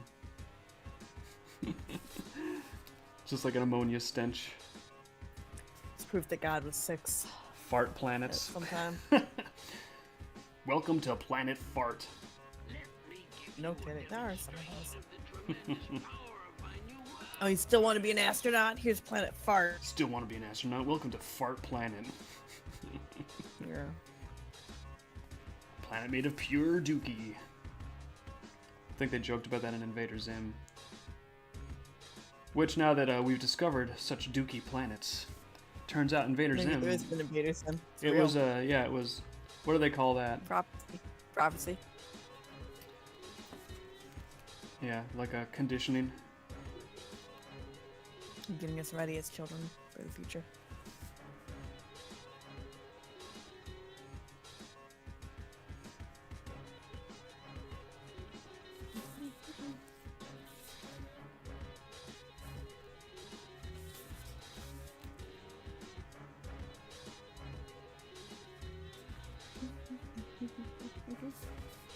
It'll be cool if we can start getting robots on different planets. But like robots where it's like your personal robot and you can log in and run around like with virtual reality. And fall over. Well, if you're bad at it. I think the robots are bad at it. They'll not be able to get up. The I've fallen and I can't get down and I can't get up simulator. Yeah. Could you jump into a fog bank and ride it across town? I don't think it's strong enough to lift you. If you're like sitting on a cloud bank, like let's say you're sitting in the street here and a cloud thing comes along, it's probably not going to be strong enough to push you unless you're like a little guy. Unless, you know, maybe it could push like a mace or something really subtly. But if you got like a little sled and a little sail, then you could probably just sit there and it'd drag your sled by the sail, probably. Yeah, you could sail out to sea with it. Mm-hmm. Also, as it travels east, it does dissipate more. I should probably add that to the lore book, actually. I don't think I specified that. But as it travels east, it dissipates more until eventually over the ocean it just kind of turns into normal air, and it is gone. So the further west you go, the more solid it is.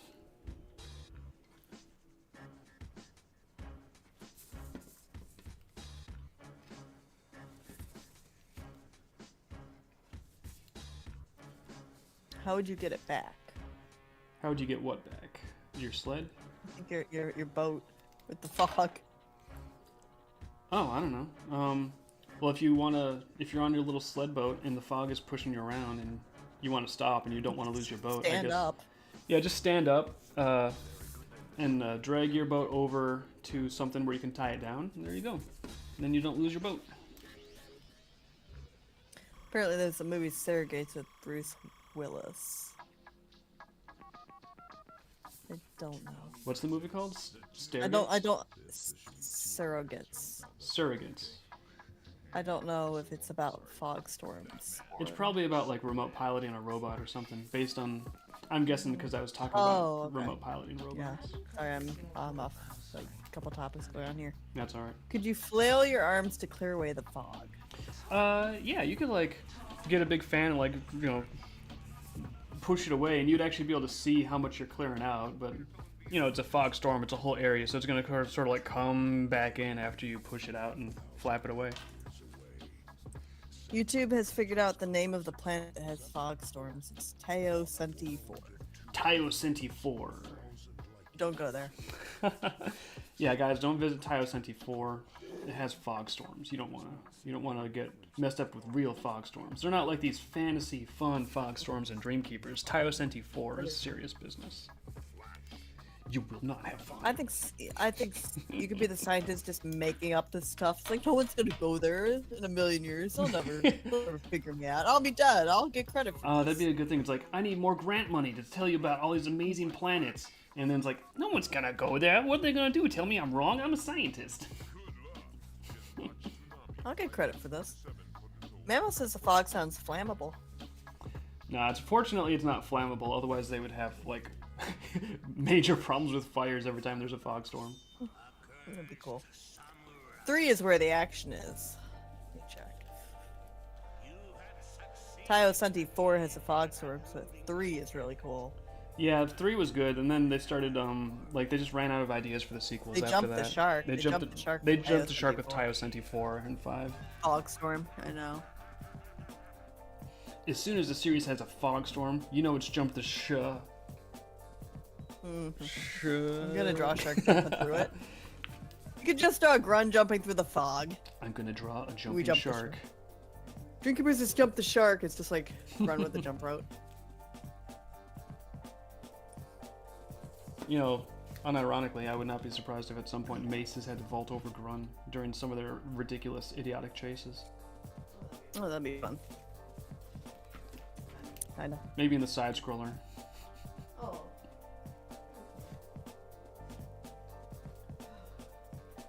This is Sarah on board the Absolution. You are listening to the Toonami Black Hole Megamix. Yeah, it's hard to depict like this fog storm thing without animation occurring. But I'm trying, you know, in this image to sort of show it pushing things. Like this lantern will be hanging from a little tether, and it'll be at a bit of an angle to show it's kind of being pressured.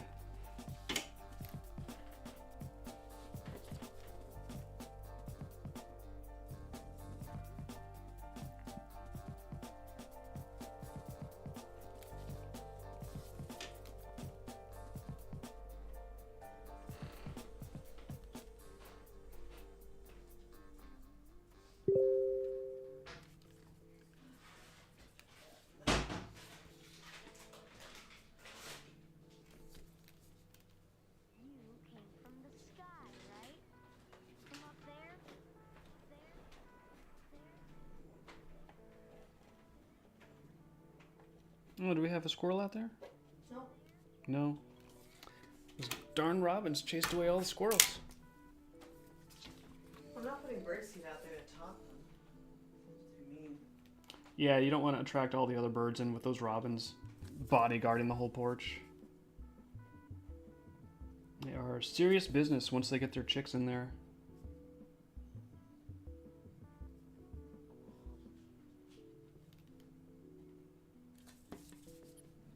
Oh, we could have a Bart Simpson's moment where Grun is asleep in the chair and Mace just skateboards over him. The Bart Simpson, like, video game Mace scene. It's on the skateboard. Yeah. You collect the things, jump over Grun.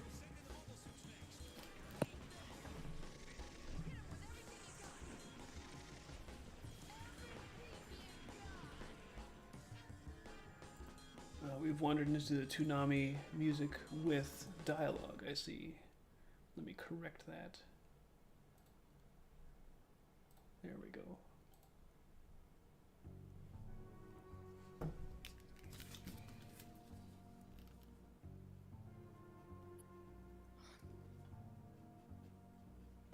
Okay, so whoever cooked up this planet, that is totally real, by the way, totally real, do not check. It actually has a star system and an exoplanet. That sounds cool. I forgot the name of the planet Fanfic. already. I've already forgotten the name of Persniggity Giggity 4. Taio Senti 4. Taio Senti 4, yeah.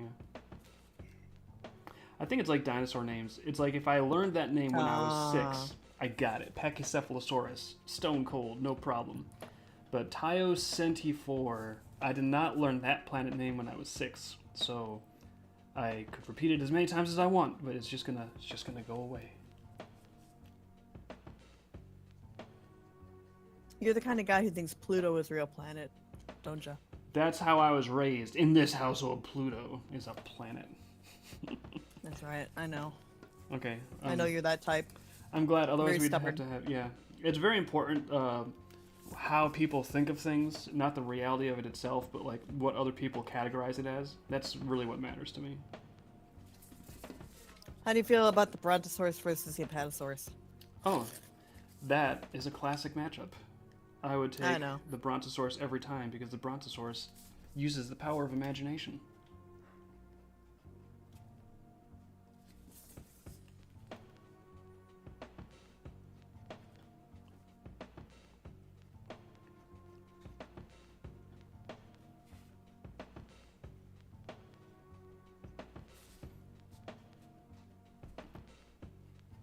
fedora being pushed along by the fog storm.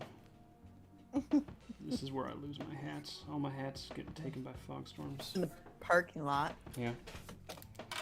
You should just, every time you have a nice cloud, like situation, Dream Keepers is just like fucking parking lot. Yeah, well, if there's ever a photo reference cloud being used in a Dreamkeeper's illustration, it's probably coming from a parking lot. That's where the best cloud formations are always found. We're saying, Phil98 is saying a dwarf planet is a planet. It literally has the word planet in it. Yeah, It's okay. weird from the 90s. As long as it has the word planet in it. That's all that really matters. Checkmate. Atheists. Checkmate atheists. Atheists of planets, yeah. Yeah, I'm a planet atheist. I don't believe planets exist.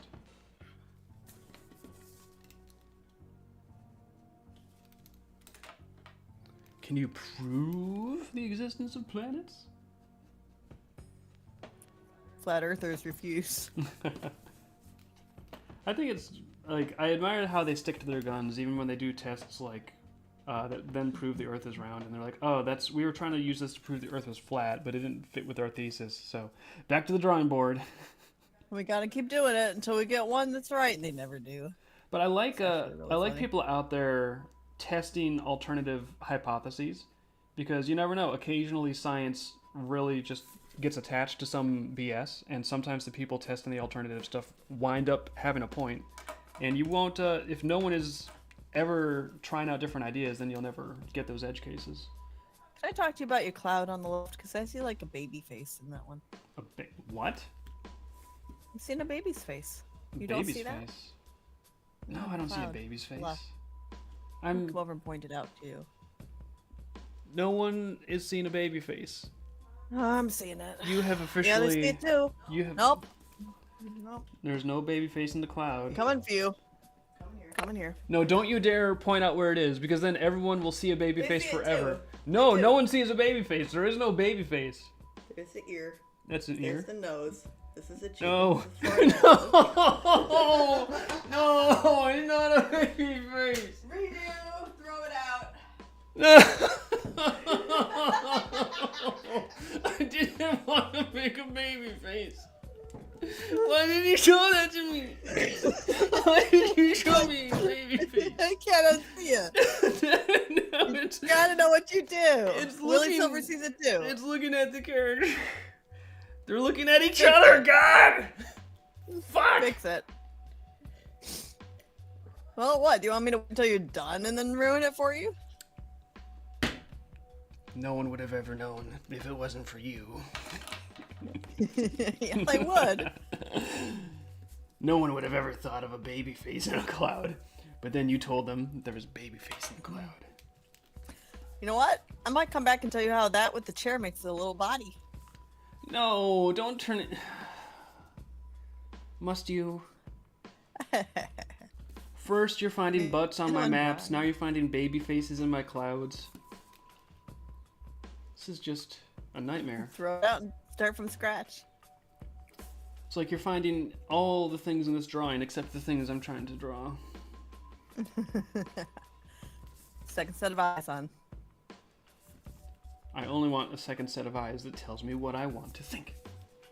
Yeah. Only tell me when I'm right. You will tell me how good it is. That is your purpose as a second set of eyes. If you give me a suggestion, like it could possibly improve, relationship destroyed. No, I'm not sure. I will feed you the doubt. So how are you gonna fix that? Are you gonna put a hat on it? I don't know. I kind not gonna of, yeah. I'm just gonna add more detail to it and explicitly make it a baby face. You know what? If you can't beat them, join them. Got to baby face it up now. There is a way to fix that actually. If you can, is you continue drawing the line as on where that forehead and then like separate it into two clouds, and then the line might split the two shapes a little bit. I'm kind of fine having a baby face cloud. Honestly, it's okay. It's a time baby from Gravity Falls. Yeah, actually, it really does look like Time Baby from Gravity Falls.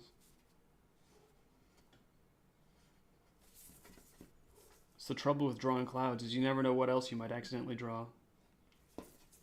One of these days I'm going to accidentally draw Muhammad, and then my life is forfeit. It's like, I was just trying to draw clouds, was not trying to draw Muhammad. I'm really sorry, everyone. Damn, now they're going to kill me. It's like the one thing you're really not allowed to draw. Yeah, but the thing is, if they can identify it's Muhammad, then maybe they know what Muhammad looks like. It's their fault. You can use whatever logic you want. That is not going to stop them from like sawing your head off, or like blowing you up with a bomb, or storming your office and shooting you with an AK-47. All for the sake of cartooning. Yeah. I'm sorry if it comes down to like the ability to draw a cartoon or respecting this religion. I'm always going to come down on the side of, no, you gotta let cartoonists draw stupid shit. If you're not letting cartoonists draw things, then you are the bad guy, actually. You're in the wrong.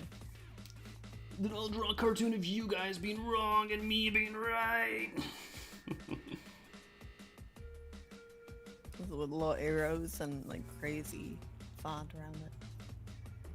It's too late. I have drawn myself as the cool, chill, whatever meme character, and I've drawn you as the furious incel. Mamo says a big black rectangle. Yeah, we've seen that episode. They refuse to play, by the way, now. It always is like weird how a streaming platform. You'd think a streaming platform would be more permissive than network television back in the day. Network television back in the day, that was just being played for anyone that was watching that channel at that time. Whereas with a stream, you have to choose to hit a button. Like you are opting in to see that content. Yet stuff that would be fine on television back when, we were younger, now suddenly streaming platforms are like, that's a little problematic. That Batman episode where there's a little girl that doesn't age and she's actually an older character and it's kind of psychologically disturbing. That's a little too much. We're going to have to take that one away from you. We're going to take that one away. You can't watch that Batman episode. Sorry guys, you don't get that one anymore. It's like, what? That was fine to air on television for children. And now you think it's too mature, too edgy to be on your streaming platform. Those were yesterday's censors. Today's censors need to be paid. Yeah. That is, of course, the trouble with hiring censors for your streaming platform or whatever, is if you hire censors and you're paying them a salary, the last thing they're going to do is come back to you and be like, actually, there's no reason for you to pay me. I'm totally unnecessary. It turns out all this stuff was already censored for television. It's good to go. So you can go ahead and fire me now. I'm completely used. That's not what they're going to say. They're going to say, oh, well, it's a good thing you hired me. In fact, you probably need to pay me more because there's so much work for me to do. So they will have to censor some stuff because that is what they're being paid to do. It doesn't matter if it needs to be censored. Someone is going to make it need to be censored.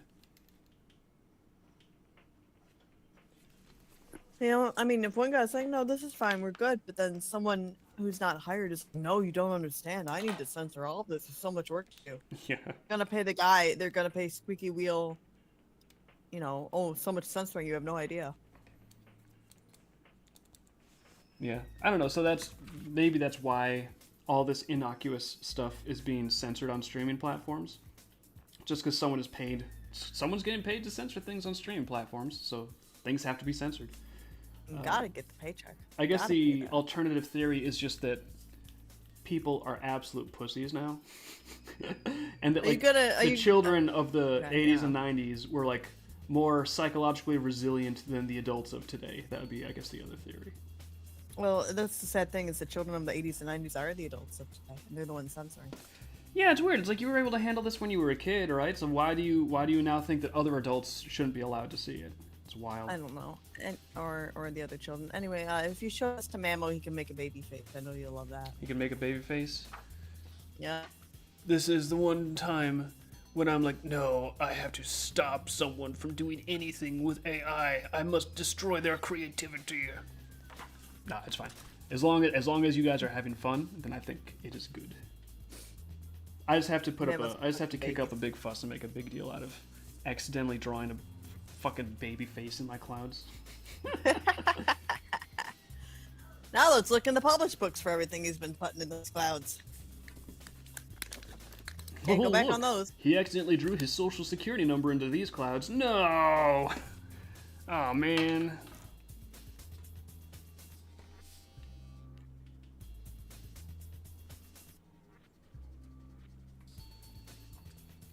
Look, in these ones, he drew the dates of these assassination attempts before they happened.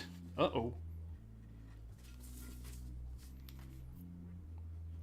Let me get some of the cool time traveler conspiracies. No, we're gonna find stuff in the clouds now. You're not innocent. I'm gonna make up stuff. I look forward to seeing if I will eventually go on trial for what he drew in the clouds. Only in Britain, honey. Oh yeah, no joke, in Britain, no, you're not safe. They're like, oh, do you have a license to draw those clouds? Do you have a license to make fun of British officials? I don't think you do. That's my terrible. It's how do you call it, the Rorschach test? You know, where you Rorschach? see- yeah, where Yeah. you see things that aren't there. They'd probably just but you, like, arrest imagine me. it's them all. They'd probably just arrest me for having the worst British accent in the world. They'd hear me talk and they'd be like, no, you gotta. That's a crime. You're going away. You're doing your best, and they're like, well, that's a crime. Like that's even more, even more of a reason to lock you up. If that's your best British accent, you must be, for the safety of civilization, removed.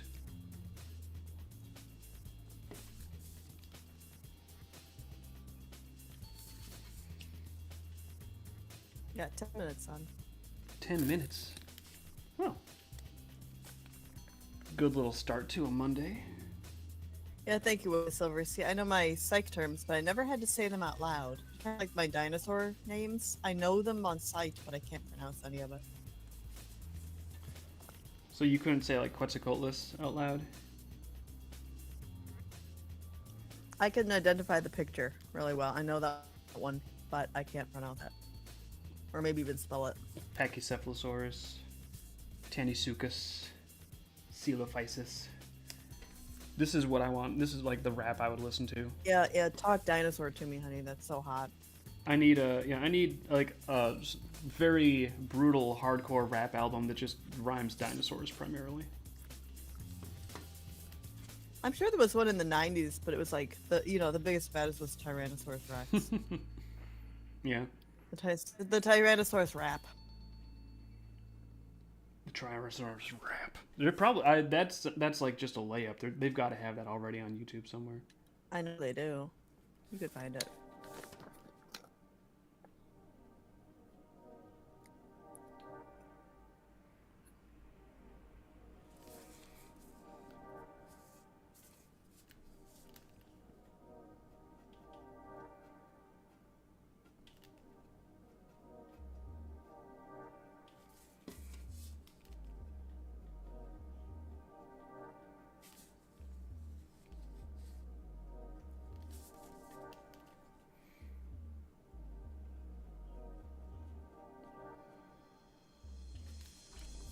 What a pain in the butt, having to tie down your patio furniture every time a fog storm comes in. I bet a lot of people just like bring their chairs in.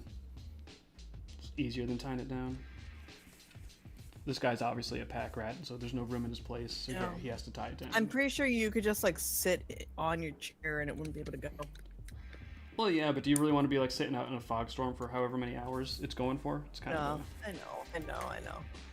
I'm just get a really stubborn man who's like, I'm just gonna sit here with my arms folded until this is over.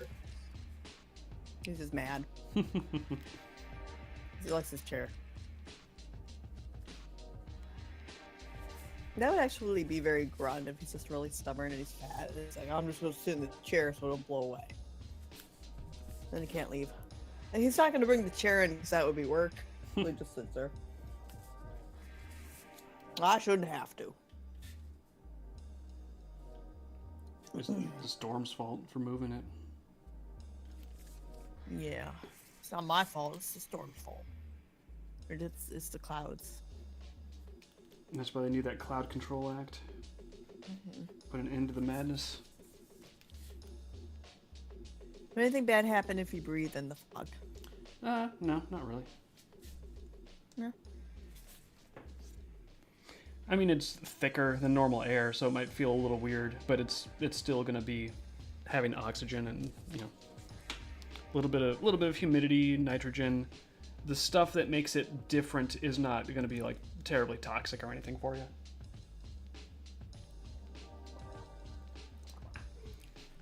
So it's not like there's a risk of drowning or getting poisoned in them or anything.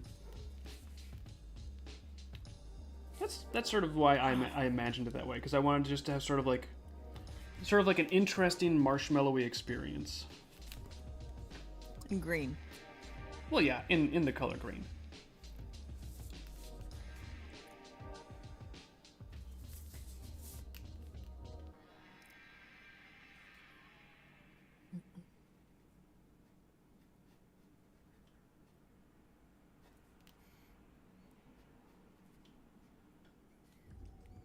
It's a breathable, thick fog. Yes. Correct.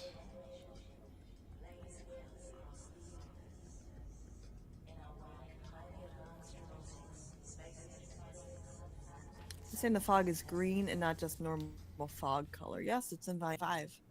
Yeah. Yeah, actually, if you want to see the first fog storm in the graphic novels, we have one in Volume 5. During the raid on the Neon Knives, actually. In fact, earlier in Volume 5, you can see in the distance when they're at the Troika base, you can see the fog storm in the distance starting to like sort of roll over the city. And then later when they teleport in to fight the Neons, it's in full swing. Mamo made something here. It's loading right now. Ooh. Oh, let me check that out. If you finished your illustration, there's like a sad dog. Sad And dog. the clouds are very painterly. There's a sad dog, and I don't know what happened to the railing. I'm not sure what happened to that railing. Let's find out. Well, he is sort of like a Dreamkeeper character. He can be a sad dog. It's pushing. I like it. It actually was able to recognize that that thing on the left was a chair from the bottom. That's great. It's pushing things around. There's this version. Oh god, there's the baby face. and Hoggle in the background. There's Hoggle. Tying their chairs to things. Man, I can't believe AI is getting so good at this. The painterly style is really cool too. Thank you for sharing, man. Though it's fun. The colors on these make them look a little more grim. It makes it look like there's a fire happening, like it's gonna get burned down. I think Mamo could do children's illustrations, and all the old people would never know it's AI. Yeah.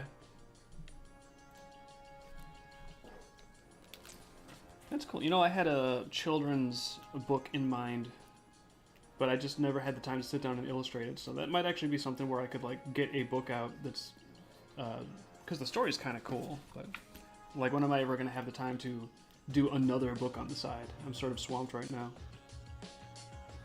Do you want to talk about that one here? If you're not going to do it, I don't know which one you're talking about. Well, I don't know. Like, who knows? Maybe I'll be able to do it at some point. So I don't think I want to talk about it publicly yet. Okay. I'm not sure what this is in your repertoire, so. I know I told you about it, but it was like years and years ago. I don't remember. Alrighty, I'll ask later.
Do fog storms produce lightning? Actually, I hadn't thought about that. I'd have to think about that a little bit more. Because that's going to involve, like, where fog storms actually come from, so I gotta put some thought into it. I got a minute. Yeah, and I'm not going to think about it in a minute, but Whatever the result is, I'll make sure it's in the lore book so everybody knows.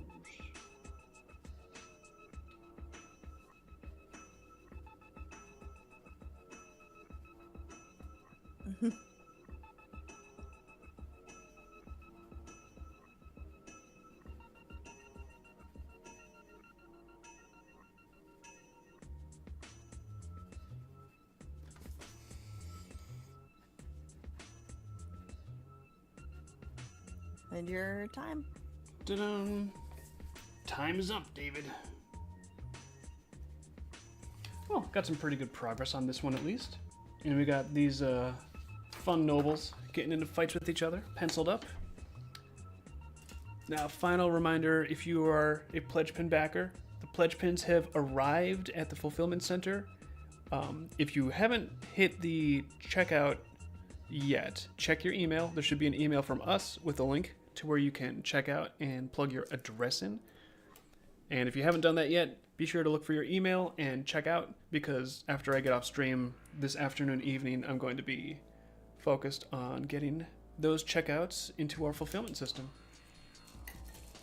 We got some stained glass pins, we got some hinged pins, and of course, if you're like, I wish I was a pledge pin backer that was getting pin, then the way to do that is jump on the Patreon. We're Dreamkeepers on Patreon, and pledge pin tier is where you will get your pledge pin reserved for backing at that level every month. And if you see pledge pins here, these are already the ones shipping out. So if you're like, ooh, I wish I had that one, and you're not there on the level, I believe they will appear in the Black Friday sale. For the leftovers. If we have leftovers, yeah. And so far, it looks like we do have consistently a small batch of leftovers. But, that might not always be the case. And there is a pretty limited quantity. I think there's like 50 of each design. So whatever the pledge pin backers don't get, we'll put that up for sale publicly later at strategic points in time. But it's not really a guarantee. If you want it like guaranteed going to be for you, pledge pin is the way to be certain is backing at that tier. I have to say, the full body girls always sell out right away. They do, like the indigo pins, like the yin yang indigo design. I think those are gone. A lot of them are gone. I think are the silk pins gone too? I think so. I think Nama's gone. Like eventually, I could see maybe altering the colors and doing like a second edition of some of the pins, but I don't know. I'm just focused mainly on getting the pledge pin stuff first and foremost. Mm-hmm. So that is the pins. They are in. We're drawing stuff. Volume 6 is moving along, Ascension is moving along, and GarageBand is going to be launching, I'm going to say this month. I'm going to be really surprised if it's launching in June, so I think it's going to be May here. So, you guys, have yourself a good rest of the week. We'll stream again Friday, if all goes according to plan. And yeah, be good. Stream ends in 5, 4, 3,